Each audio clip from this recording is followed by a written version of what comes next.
The name Meijer is synonymous with West Michigan, a name for building a one-stop shopping chain known across the Midwest. Oh yes, new at 6. 24-hour News 8's Emily Leonard caught up with a member of the Meijer family who's branching out with a different kind of endeavor. Emily? That's right, you guys. Hank Meijer is no stranger to writing. He's a history buff, and he worked as a journalist, and he's written a book about his grandfather and the beginning of the Meijer Empire. His newest book combines his love of history and his hometown of Grand Rapids.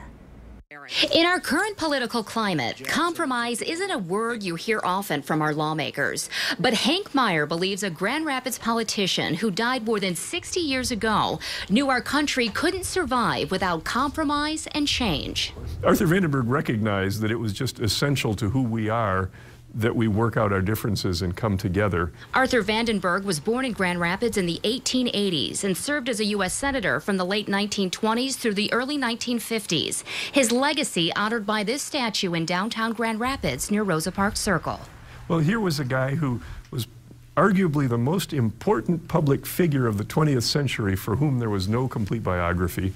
And it so happens he's a Grand Rapids kid.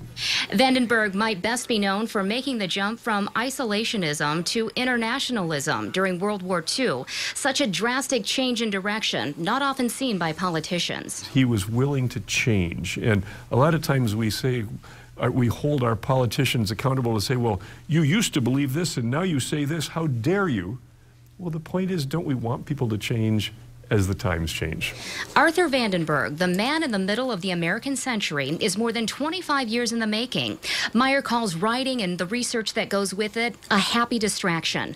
Meijer is hoping readers will enjoy meeting a West Michigan man who wasn't afraid of a little compromise. He viewed compromise as an art and understood that to make democracy work, you've got to have people on both sides of the aisle, both political parties, both ends of Pennsylvania Avenue in the Congress and the executive branch working together. And Meijer told us he hopes people in West Michigan will also enjoy reading about how Grand Rapids used to be at the turn of the century.